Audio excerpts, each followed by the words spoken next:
প্রথম কথা হচ্ছে আমাদেরকে সিরিয়াস ক্যান্সারের প্যাথোলজিটা একটু বুঝতে হবে। সো সিরিয়াস ক্যান্সারের প্যাথোলজিটা কিরকম? এটা হচ্ছে যে সিরাস শব্দের অর্থ হচ্ছে হার্ড। গ্রিক গ্রিক গ্রিক কথায় এটার অর্থ হচ্ছে হার্ড। হুম? সো এটা এক ধরনের অ্যাডিনোকার্সিনোমা। যে অ্যাডিনোকার্সিনোমা মানে হচ্ছে মিউকোসাল কার্সিনোমা আরকি। মিউকাস লেভেলে যে কার্সিনোমাটা হয়, গ্ল্যান্ডুলার যে কার্সিনোমাটা হয় ওইটাকে আমরা বলি অ্যাডিনোকার্সিনোমা। কিন্তু অ্যাডিনোকার্সিনোমার ভিতরে এটার মধ্যে কি থাকে? এটার মধ্যে যেটা থাকে এটা হচ্ছে কোন ধরনের অ্যাডিনোকার্সিনোমা? এটা হচ্ছে যেখানে টিস্যুগুলা ডেন্স হয়ে যায়, ঘন হয়ে যায়, ফাইবারের মতো হয়ে যায় এবং প্রচন্ড রকম হার্ড হয়ে যায়। তাহলে adenocarcinoma with dense tissue, fibrous tissue and hard tissue. আরেকটা কথা হচ্ছে যে desmoplastic reaction. So desmoplastic reaction কথাটার অর্থটা আমাদেরকে একটু জানতে হবে। কারণ ডেসমোপ্লাস্টিক রিঅ্যাকশন মানেই হচ্ছে স্কিরাস ক্যান্সারের একটা প্রেজেন্টেশন এবং এগুলা তো আমাদেরকে ডাক্তার সাহেবেরা তারপরে নাম কি? আ আ ইমিউনোহিস্টোকেমিস্ট্রি তারপরে বায়োপসি এগুলো এভাবে বলে দিবে না। তাহলে কি থাকবে? তো ডেসমোপ্লাস্টিক রিঅ্যাকশন শব্দের অর্থ হচ্ছে যে ক্যান্সার সেলের এগেইনস্ট ক্যান্সার সেলের অ্যারাউন্ড এ দাঁড়ান আমি আঁকি। ধরেন এটা ক্যান্সার সেল বা এটা একটা এখানে কতগুলা ক্যান্সার সেল আছে।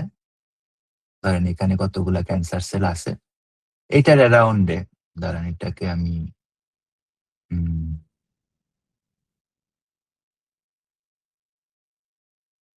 সো ধরেন এটা একটা ক্যান্সার সেল, এটা একটা ক্যান্সার সেল, এটা একটা ক্যান্সার সেল এরকম করে এখানে অনেকগুলা ক্যান্সার সেল আছে।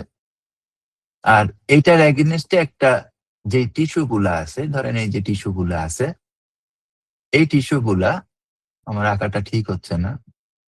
সো এই টিস্যু গুলা অসম্ভব রকম হার্ড হয়ে আছে। তাহলে ডিসনোপ্লাসিয়া মানে কি?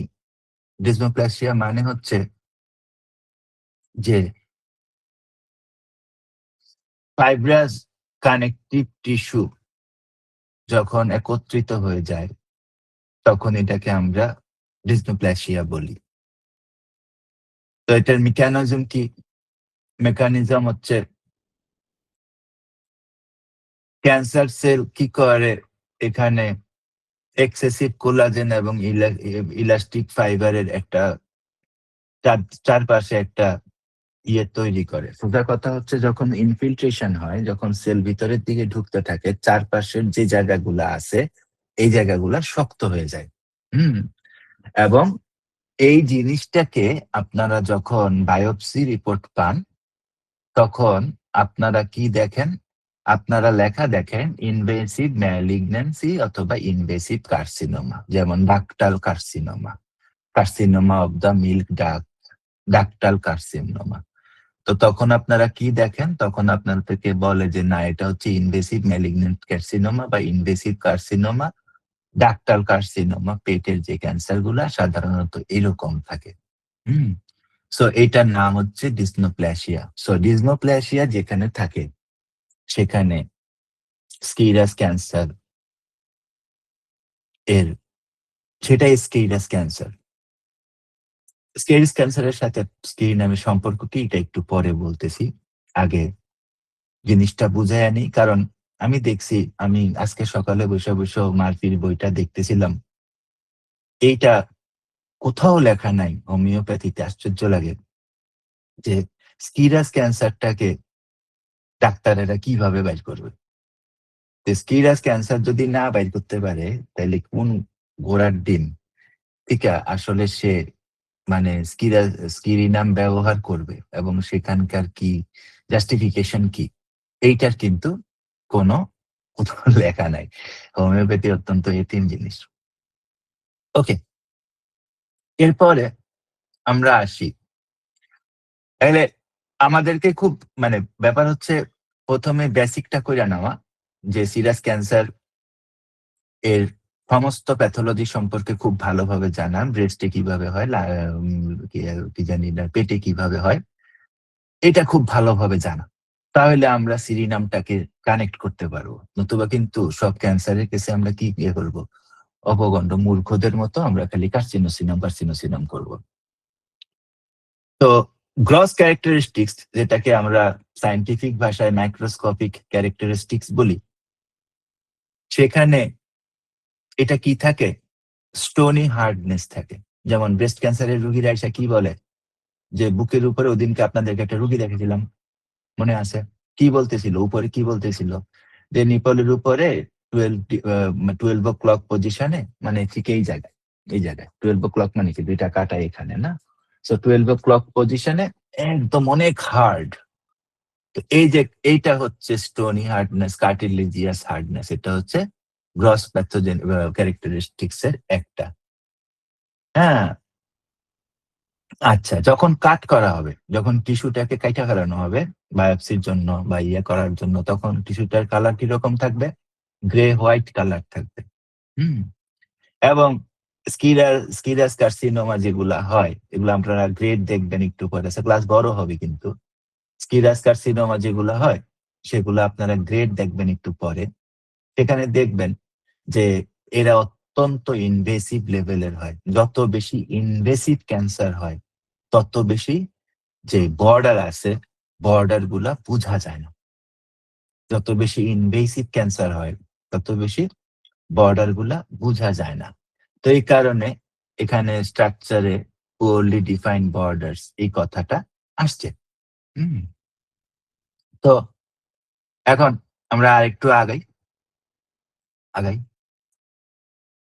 এখন মাইক্রোস্কোপিক আর্কিটেকচার কি হয়? আগেরটা তো দেখছি গ্রস, যেটা মানে সাধারণ চোখে বা সাধারণ ভাষায় রোগীরা বুঝতে পারে। আমাদের মাইক্রোস্কোপের মধ্যে যখন ফেলি আমরা টিস্যুটাকে, তখন আমরা আসলে কিরকম ভাবে দেখি? তখন যেটা দেখি যে সেলগুলা যখনই সিরাস কার্সিনোমা হয় এবং যেটার পুয়ারলি ডিফাইন্ড বর্ডার থাকে, তখন কি হয়? তখন সেলগুলাকে স্মল ক্লাস্টারে দেখা যায়। ন্যারো কর্ডের মতো দেখা যায়। হুম? এবং আ এটাকে বলে Indian file pattern. Indian file pattern কেন বলে? কারণ হচ্ছে এটা টিউমার গুলার লিনিয়ার অ্যালাইনমেন্ট থাকে। এখানে একটা টিউমার, এখানে একটা টিউমার, এখানে একটা টিউমার, এখানে একটা টিউমার এভাবে থাকে। লিনিয়ার অ্যালাইনমেন্ট থাকে। একটা জেন্স স্ট্রমার ভিতরে লিনিয়ার অ্যালাইনমেন্ট থাকে। হুম? এবং সবচেয়ে ইম্পোর্টেন্ট কথা হচ্ছে যে লো সেলুলারিটি থাকে। লো সেলুলারিটি কি একটু পরে আসতেছে ডিটেইলে। লো সেলুলারিটি থাকে।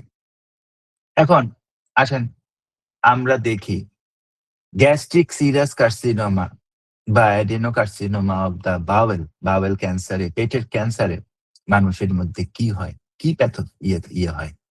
হ্যাঁ? সো সিরাস কার্সিনোমার অন্তত 10% হচ্ছে গ্যাস্ট্রিক ক্যান্সার কেসে আমরা পাই। হুম? তো কি হয়? এই যে দেখেন, diffusely infiltrating without a discrete mass.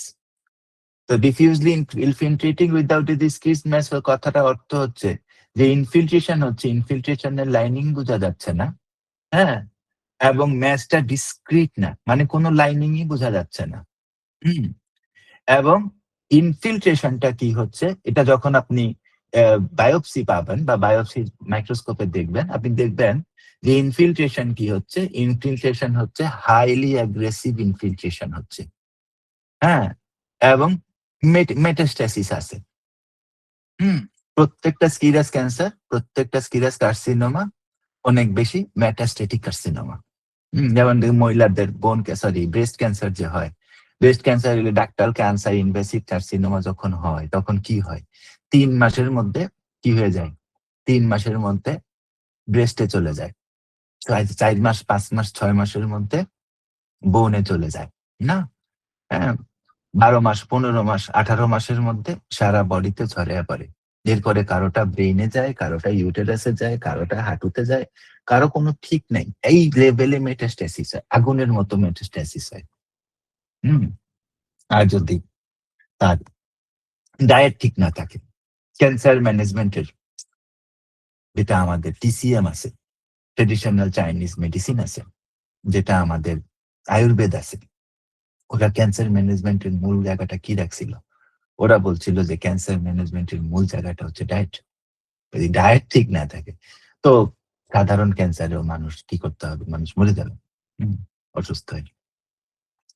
ওকে, এরপর